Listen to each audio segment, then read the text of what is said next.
Ladies and gentlemen, please take your seats.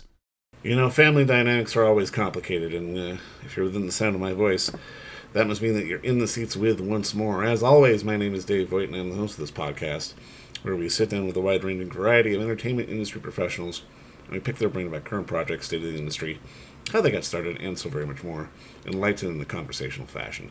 And, you know, if you like how we do things around here, I'm going to assume that you do, because you're listening, so please keep listening. It means a lot. Subscribe. Hit that old subscribe button. Gives you a 5-star rating on your podcast provider of choice. We're available pretty much everywhere. Places like Apple, Amazon, Spotify, Google. Plus, we archive every single one of our episodes over at our In the Seats YouTube channel. So if you can give us a like and subscribe there as well, we would absolutely appreciate it. Also, don't hesitate to check us out on social media. We're on the Facebook, the Letterboxd, the TikTok, the X, formerly known as Twitter, Blue Sky, Threads. I'm losing track. We're everywhere. We're in the seats for all sorts of fun updates. And finally, and I do dare say most importantly, please pay us a visit over at In the Seats. InTheSeats.ca for all latest and greatest from the world of film, television, basically the moving image at large. Because guess what? If we live to watch it and write about it and talk about it, we love it all that much more when you come by and read about it and listen about it. So please do us that ultimate kindness. Come on by and pay us a visit. In theaters now, we're having a chance to really dive into a beautiful piece of Canadiana called His Father's Son from writer-director Meelad Moaphi. Hope I pronounced that right. But it's the story of an Iranian Canadian family who struggles to reconcile with their past after news of an unexpected inheritance.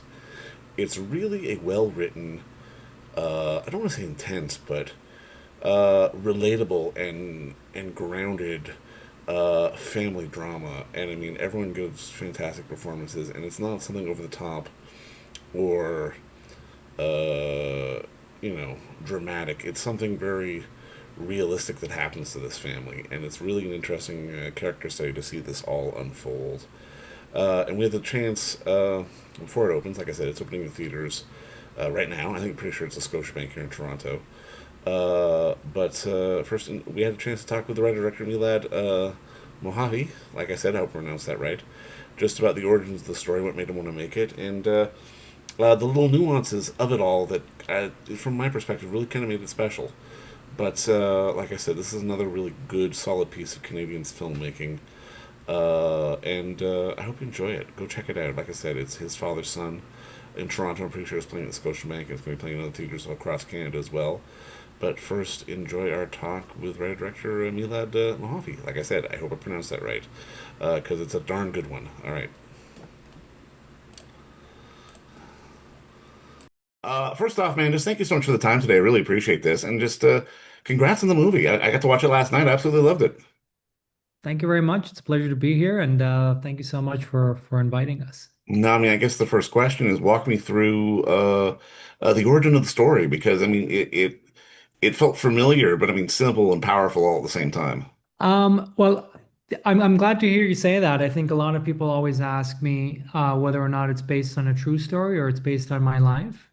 And by no means is it based on my life, for better or for worse. But the fact that I think a lot of people ask me that maybe suggests that there is a level of kind of an intricacy or truth or detail to it that makes people think that perhaps this is actually based on someone's, direct personal experience.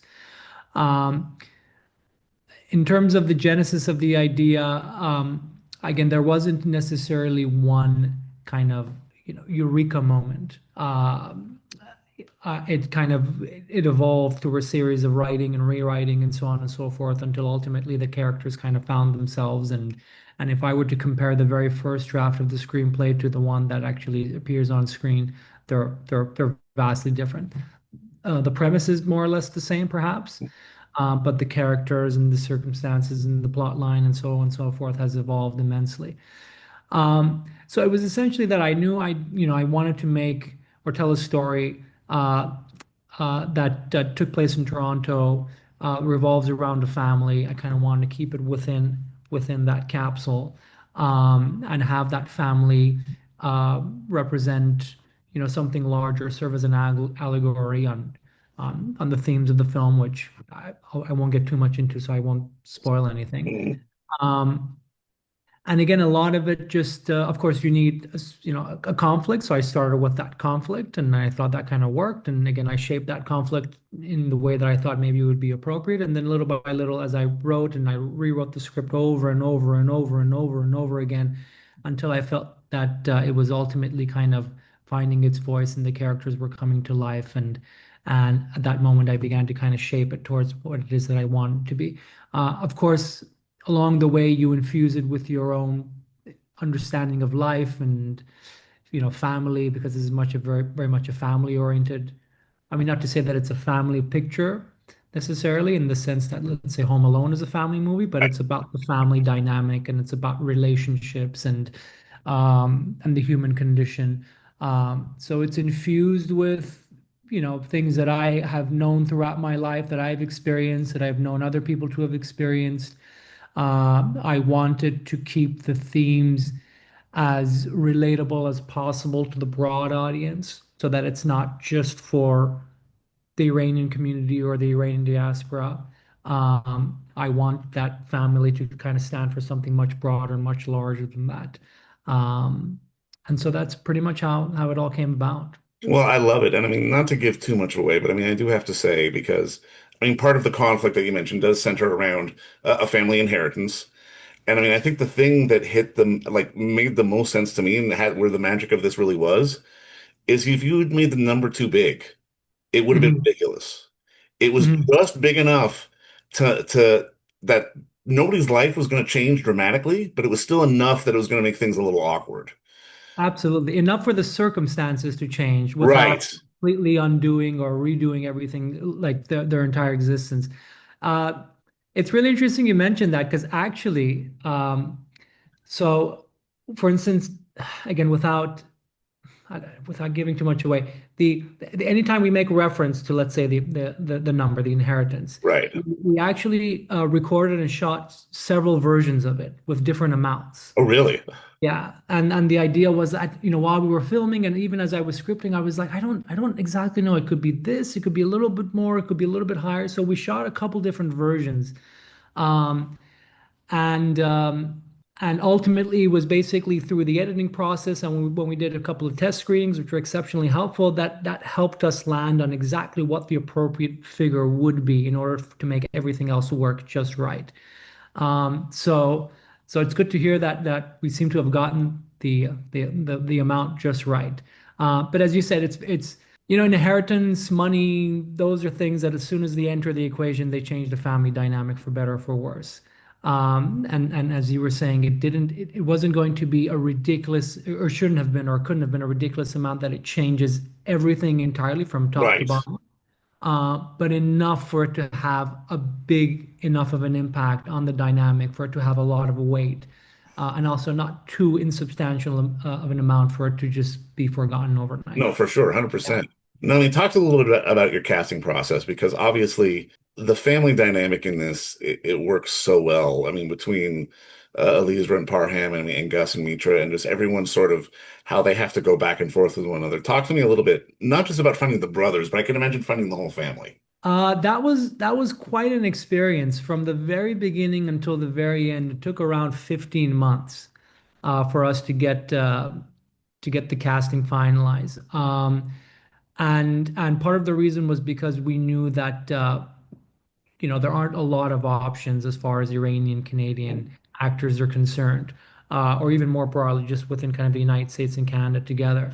And it was very important for us to not cast kind of non-Iranians to play Iranians, because just the cultural texture would be absent. And it wouldn't give us the ability to kind of jump back and forth between the languages when and where necessary. So I basically try to find, and I think this is an approach that I try to take with all films, that I think it was Elia Kazan who said that 80% of directing is just in the casting Yeah, process. yeah, Maybe it was Sidney Lumet. I think it was Elia Kazan. Yeah, and just to find the people who are as close to the characters as possible, so that they're not really acting anymore, in terms of age, in terms of spirit, in terms of just basically presence on screen. So first we went through the non-union route, because we knew that numerically there would be more people.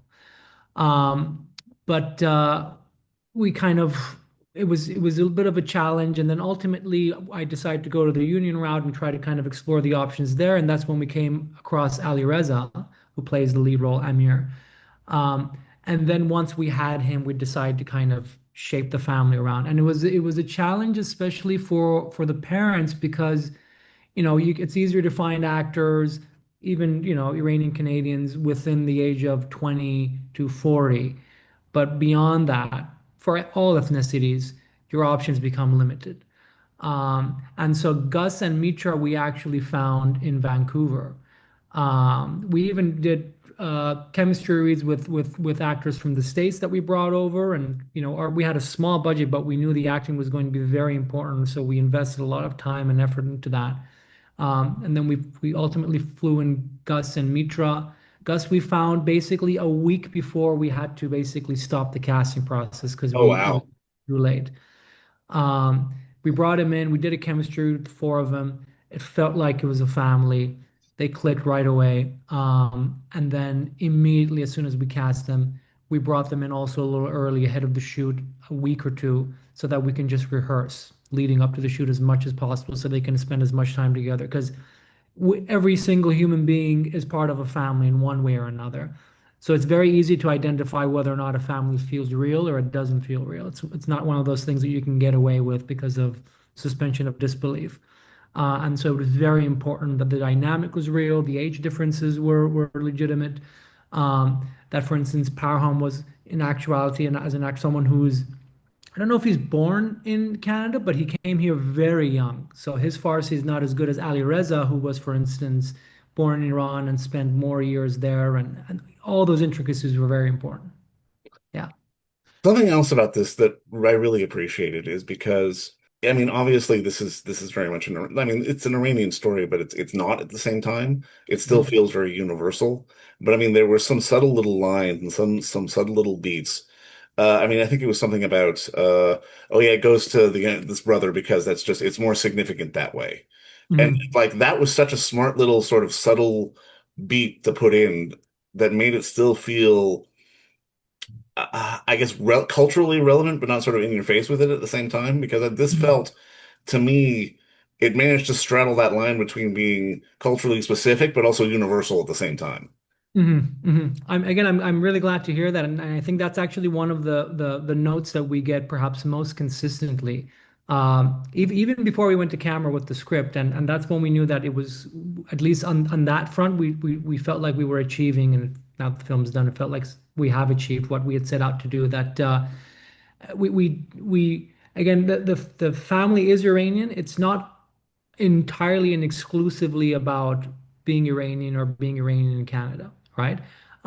Because if we want to talk about kind of inclusivity, then Mm. that's having reached a point in which you can have an ensemble cast of Iranian Canadians without their ethnicity being the beginning and the end of the story. It's a component of it, it's a reality of their existence, but that's not necessarily what the premise of the story, the plot line hinges on. Um, but at the same time, of course, there are elements that relate directly to the culture, and that kind of shapes their relationships, and that shapes their existence, and that shapes their dynamic.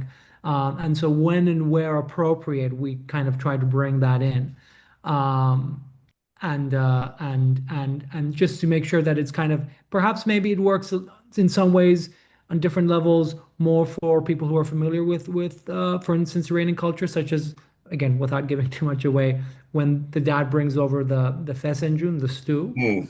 right? And it's always very interesting to see the reaction of the audience in the theater with that scene, especially those who are from Iran, and the reaction they have at the end of that scene. But not taking it to a point that we're actually isolating certain people because we want to keep the story as universal as possible.